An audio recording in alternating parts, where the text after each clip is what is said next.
শুভ নববর্ষ। আজ সকাল সকাল গোপালকে অঙ্গরাগ করাতে বসে গেছিলাম, কারণ প্রত্যেক বছর পয়লা বৈশাখের দিন ওর অঙ্গরাগ আমি নিজেই করি।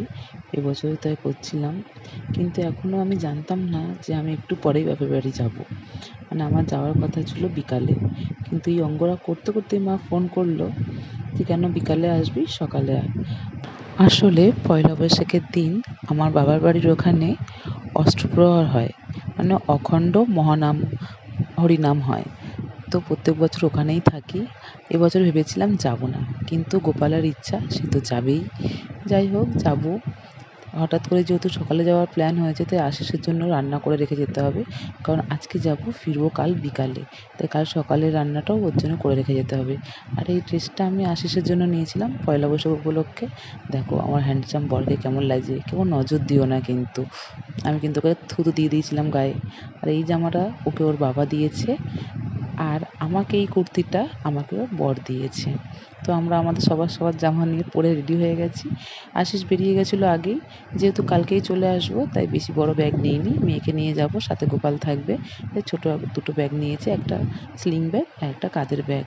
তারপরে এই যে ঘরটা ভিডিও করেছিলাম, কারণ আমি জানি কালকে এসে আর এই ঘরটা এইভাবে দেখতে পাবো না। কালকে এসে তোমাদের দেখাবো ঘরটার কীরকম অবস্থা আছে, যদিও জানি না ভিডিও করার সময় হবে কি না। দেখো সবটা আমি গুছিয়ে রেখেছিলাম, সেটা দেখানোর চেষ্টা করছি যাতে এরকমই থাকে বাড়ি আসার পরে, কিন্তু অবশ্যই আমি এরকম পাবো না, সবটা ঘুটে হয়ে থাকবে। আপ ডাউন দুটোতেই ট্রেন বেরিয়ে গেছে, তাই জন্য প্ল্যাটফর্মটা কীরকম ফাঁকা দেখো। আমি যেহেতু কড লাইন মানে বনগাঁ লাইনে যাব, আমার বাপের বাড়ি বারাসাত, তাই জন্য আমি ট্রেনের জন্য ওয়েট করছিলাম। তারপরে ট্রেনে উঠে গেছি, দেখো মহারানী জানলার কাছে সিট পেয়ে ওখানে জানলায় দেখতে দেখতে যাচ্ছে। আর উনি যাওয়ার পরেই তো মনে হয় আমার বাপের বাড়িতে সেলিব্রিটি এসে গেছেন। দেখো আমার মা দৌড়ে চলে এসেছেন ওনাকে কোলে নিতে, মা ওখানে হরিনাম শুনছিল, ওখান থেকে দেখতে পেয়ে চলে এসেছে।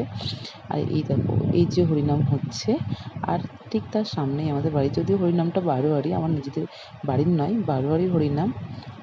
আর দেখো আমার ছোট ঠাম্মা ছুটছে, দিদিভাই করতে করতে আমার ছোট ঠাম্মার দিকে ছুটে যাচ্ছে। মানে ও গেলেই ওর একটা আলাদাই ক্রেজ, দেখো ও এবারে আবার আমার দাদার ছেলে দিক দিয়ে ছুটবে, আরও এসেছে দেখো, কিন্তু ও কারোর কোলে যাবে না। এই যে এখানে হরিনাম হচ্ছে, আর এইটা হচ্ছে আমাদের বাড়ি। আমরা কিন্তু বাড়ির বারান্দাতে বসে হরিনাম সংকীর্তন শুনতে পারি।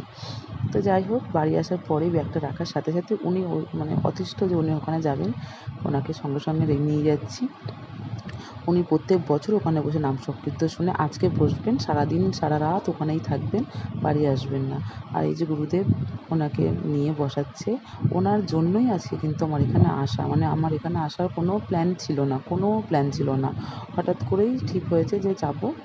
প্রত্যেক বছর আসলেও এবছর আসার কোনো প্ল্যান ছিল না, কিন্তু শুধুমাত্র এর জন্যই আজকে আমার আসা, কারণ ও আসতে চেয়েছিল, তাই জন্যই হয়তো আসা। আর এদিকে দেখো কত সুন্দর সাজিয়েছে, কতগুলো ঠাকুর আছে এখানে। আমার মেয়ে তো এসেই এখানে নাচানাচি শুরু করে দিচ্ছে। আর যে কদিন না, একদিনই ছিলাম, মানে আজকে সারাটা দিন ও এখানে নেচে নেচে বেরিয়েছে। ওকে বাড়িতে নিয়ে যাওয়া যাচ্ছিলই না, ওকে বাড়িতে নিয়ে গেলেই খুব কাঁদছিল, খুব, মানে শুধু বাড়িতে গেছিলো ঘুমানোর জন্য, ও সারাক্ষণ এখানে নেচে কুদে বেরিয়েছে। আজকে আসার আরও একটা কারণ হচ্ছে, আজকে যাব হালখাতা করতে।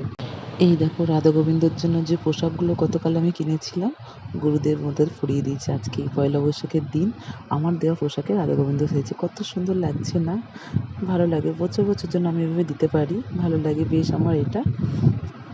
মেয়ে বিকালে ঘুম থেকে ওঠার সাথে সাথে পাড়ার সব বাচ্চা কাচ্চা এসে গেছে। এগুলো হচ্ছে আমার মেয়ের সব বন্ধু বান্ধবী, মানে সব হয় মামা দিদি এরকমই হয় সব সম্পর্কে। ওরা ওকে নিতে চলে এসেছে, ওরা ওকে নিয়ে মাঠে চলে গেছে, মানে হরিনামের ওখানে চলে গেছে। ততক্ষণে আমি রেডি হয়ে নিয়েছিলাম, কারণ আমি যাব হালখাতা করতে। আর ওকে লুকিয়েই যেতে হবে, ওর সামনে দিয়ে যেতে পারবো না, ওর সামনে দিয়ে গেলেই কিন্তু ও খুব কাঁদবে। তাই জন্য ওকে নিয়ে চলে গেছে, ওই যে মা ওখানে বসে আছে ওকে নিয়ে।